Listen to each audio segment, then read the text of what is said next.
Hello.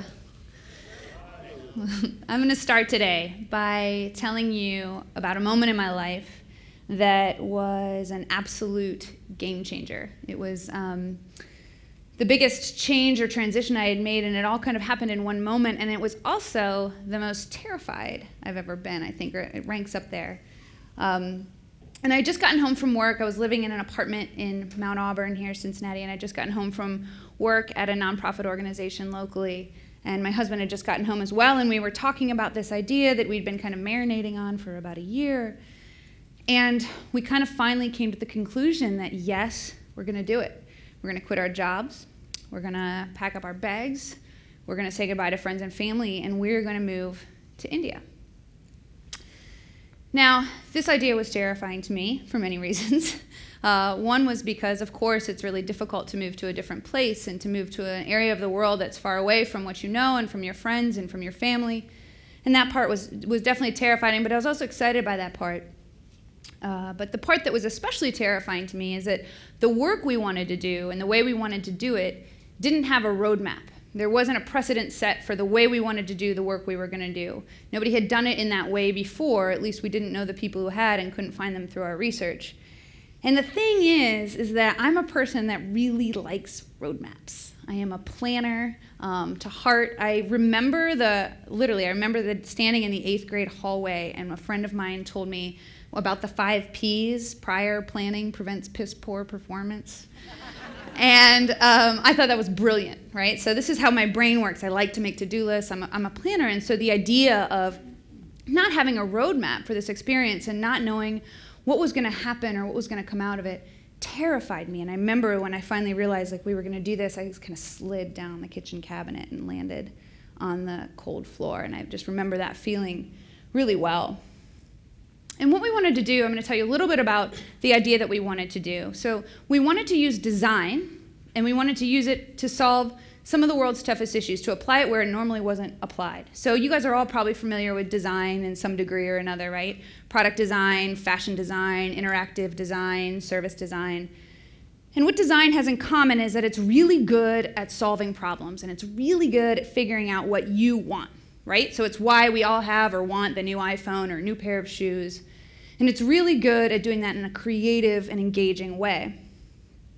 It's even, have you guys ever seen on those airplane magazines, you can think of things that you didn't even know you wanted, like a thing that waters your cat while you're away, and knee pads for when it's cold and you're jogging and it's 20 degrees or less. Things you didn't even know you wanted, design has figured out. So the question that we were asking, though, we were interested in is, how can you use design in some of the real world problems, the stuff that's really, really addressing our world? For example, in this image, how come we can figure out how to design a service that takes a package all the way around the world in 24 hours, but we still haven't figured out how to get nutrition into our local communities? Where's the service design in that? And how come we have amazing high-end stoves, right? We figured out how to make these really, really nice stoves, super high efficiency and beautiful, but millions of women all over the world still cook on open flames that are dangerous for their families and dangerous for their upper respiratory health. Why is it that we have amazing gaming designs where our children can play and learn at the same time, and yet so many classrooms around the world lack access to technology and to curriculum that engages our students? So this was the question we were asking. We were saying, how can we use the same process that drives innovation in business and has done so for so long, so well? Why aren't we using that in the social sector? And the way we wanted to do it was a little different. What we wanted to do is not just kind of drop into a community, study a problem for a couple weeks, and then go back home to our comfortable apartment in Mount Auburn and try and figure out a solution. We felt like if the solution was going to really be appropriate for the surroundings, we needed to be living and working in the community that was affected by that solution. And we chose India because we really wanted to work in an area of the world where we'd have lots of opportunities to work. And so we moved to India, and in the first few weeks there, I'm still terrified, by the way. I'm still wanting the plan, not having one, and we get there, and we didn't want to say, hey, we're coming here to work on water, or hey, we're coming here to work on shelter because we realized that we needed to understand a lot about the community context before we came up with anything. And so we were invited there by an organization that was representative of the community there. It was a very, very rural area with about 5,000 people. And we spent about a month just learning the surroundings and building relationships and volunteering before we figured out what topic we were going to work on. But then we figured out our topic, and this is a picture of it here. There's actually two projects that we work on. I'm just going to talk about one today. This is a charcoal briquette. And what's neat about this product is that the area that we were living is an area known for charcoal production. So a lot of charcoal is made there, and most of the charcoal is sold to the steel and carbide industries in India. But what you have left over is a lot of waste charcoal that isn't used for anything. And so the organization had an idea, why don't we press it with clay soil and water into the specific press, lay it out in the sun, and then use it as a cooking fuel. And what happens when you burn this is that it's smokeless. So if you all are familiar with the cook stove problem around the world, it's an incredibly massive problem. And this is an interesting solution because it's changing the fuel out. It's saying instead of using wood, which is dangerous and has so much smoke that's really bad for health, what if we could have a smokeless solution that was locally appropriate? So we were excited, right? And I'm still a planner. I'm pumped because now I can make my plan, right? See, before I didn't have a topic to work from, but now I got a topic. And so in the back of my mind, I'm thinking, okay, I want to sit down and just plan what are the phases going to be, and in each stage, what are we going to do? Because they had the design for this object, but they weren't sure about how to distribute it, how to market it. Would people want to use it? Would it be competitive with local wood? Would it cook some of the same Indian foods that women use with wood? Would they want to buy it? How would it be branded? And so it was a great place for design and a great place for me to start planning. And so I start my plan, and in the back of my mind, there's this little voice that says, Kate, you've done international development work before. You know that time is different in this community. Resources are different. You probably shouldn't make a plan. It's probably not going to be very valid much longer from now. And I thought, but the planner in me kind of overtook that voice, shut that voice down. And I remember showing the plan to the head of the organization there. His name was Alongo, and very nice man. He looked at me and he kind of laughed at me. And I said, I know, it's really aggressive. I think I had it out that in 6 or 8 months we would have the whole project finished. And he kind of laughed at me, and we moved on and continued to work. And I found out, through the 2 years that we were living there working on this project, why he laughed. Through things like monsoon season and intermittent power and really whole days of power outs, whole weeks of power outs, and actually snakes in our office and all sorts of things in this setting. I found out, why he laughed and why it was really inappropriate for me to be thinking like a planner in the work that I was doing. But 2 years later, we came out and we had both of our projects were ready to be implemented, ready to make a difference, and we were excited to keep moving. And when I think back on this time, there's kind of two things I wanted to share with you today that I learned about that time. And the first is about the power of design. My background is actually in nonprofit work and international development, and so using design in this way was new for me, and I'd heard about it and seen it in action, but actually being a part of it, what I realized is that in the social sector, and typically when we try to affect social problems, we think very linearly and very strategically. And while there's merit in that in some areas, what design is great about doing is mixing all of that up, doing step 3 and then step 11, and while you think about step 5 and prepare for step 2 and action on step 4. And design is really iterative. It allows for you to consistently go like this, back and forth, fail early, fail often, make mistakes, make prototypes, learn about your end user from the very beginning. And that's really different than the way I was used to working. And what I found is that it's an incredibly ripe process to use for innovation, that it allows an incredibly ripe space for creativity and for all different voices to speak and to be heard in a solution.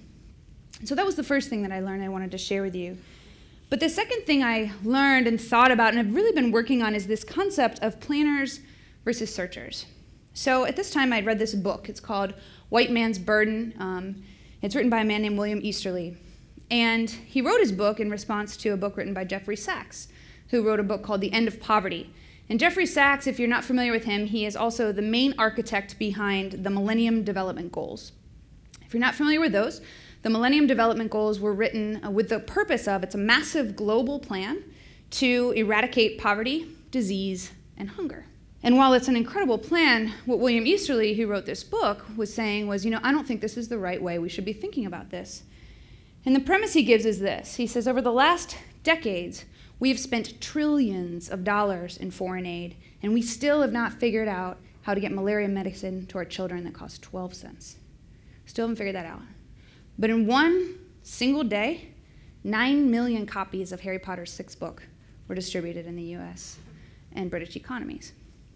So how can these two same things be true? He says we have to think about this differently, and he talks a little bit about the power of the market, and that is part of what's powerful about the difference between those two examples. But the main thing he comes up with is actually the difference of thinking between thinking like a planner versus thinking like a searcher. And of course, this piqued my interest because I am the self-identified planner, and I'm like, what's he going to say? So I'm reading him, and I'm thinking about it. And what he says that planners are really good at putting out a global blueprint, a global solution, while searchers are really good at understanding what's locally appropriate. And he says that planners are really good at figuring out what to supply, but searchers are really good at figuring out what's in demand. And planners are really good at understanding the top level of things and how they're going to filter down, while searchers are really good at understanding what's happening on the ground level. And finally, he says that planners are really good at not necessarily following up and finding out what the planned for if they ever received those services, while as searchers are really good at figuring out if their customers were satisfied. And so as I'm reading this book, and he goes on, it's a much longer book, and he goes into a lot of arguments, and I start to think about this, and I start to think about how this plays into our work, into the greater realm of international development, but also into the part of me that resonates with planning. And I'm starting to think, why is planning so popular? Why is it so dominant? I mean, of course, there's a time and a place for every plan. That's not what I'm trying to say here today. But trying to figure out why it's so popular. And I've realized that part of the reason planning is so popular is that it's an answer, right? So if we've got a really hard global problem that we want to figure out, or even a problem in our lives or a problem in business, doesn't matter if it's nonprofit or not, if we've got a problem like that, it feels really good to put it all out there and then get everybody to look at it and everybody to agree that, yeah, this is the way we do it, and then we can just follow this roadmap and this super complex problem is going to be figured out. And I think that that's something we need to double check in ourselves and be wary of. I think foundations and funders in the aid world push us in this direction. They say, where are you going to be in 5 years? Where are you going to be in 10 years? What's your answer? What's your solution? How are you going to affect 1 million people right away? And while there's good reason for those metrics and good reason for that pushback, I think it's to the detriment of innovation and to the detriment of acting in the now and being to act nimbly when we see solutions. So I've been thinking about this topic and trying to figure out how to incorporate it into our work, into the work that we do. And we work with community organizations around India now on multiple different social innovation projects. And I'm struggling with this, and I still catch myself every once in a while really thinking like a planner when I shouldn't be. For example, just last weekend I was playing with my niece in Washington, D.C. I went to visit my niece and my nephew and my brother.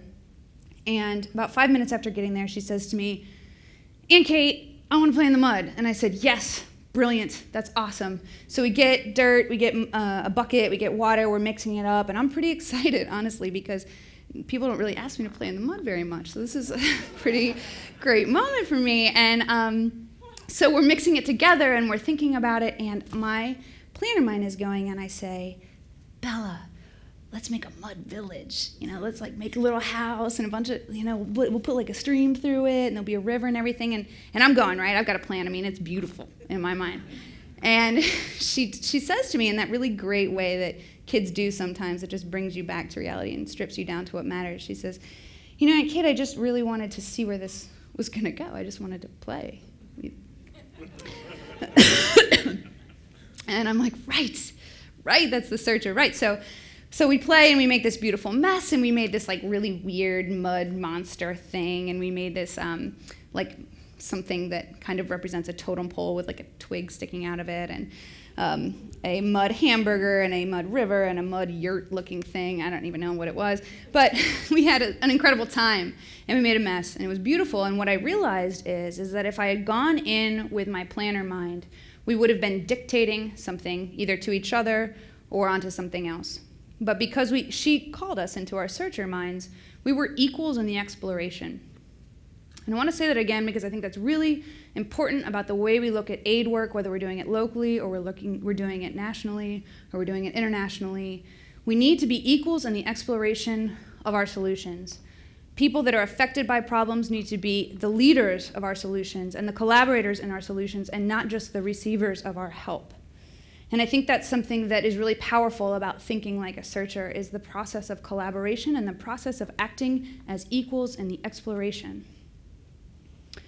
And so we've moved on. We've built an organization with, we have 6 now full-time professional designers living and working with small social enterprises and grassroots organizations in India, and they're all working on various aspects of designing better water filters and designing better access to income and better access to education. And together, they work as collaborators. So our designers bring the design process and expertise, and our nonprofit partners bring their understanding of the local issue and the community, and they will act as equals in the collaboration. And I think we're often supposed to talk a lot in this sector and in this work about what we know and what our answers are. But I think we don't talk enough about what are our questions, and I think we don't talk enough about how much we receive. So we're trying to build that into our organization. So when we talk to our fellows, we ask them what their plan is. Yes, they have plans. We ask them what their plans are, but we also ask them, what are you receiving and how are you being changed by this process? Not just what are you changing? Because I'm equally interested in, and I think we all should be equally interested in, how this work and how these processes are changing us. But I think we need to remember that we live in a culture that's dominated by plans. And I think when we become too uncomfortable, when we don't have a plan and we can't act on the fly and we can't be flexible, when we become too uncomfortable with that, we can end up on the kitchen floor. We can end up in a ball, terrified. And I think it would be beneficial if we all, including myself, paid a little bit more attention to the seeker in each one of us and listen to what it has to say about fearlessness and listen to what it has to say about creativity and listen to what it has to say about openness to all things that are new.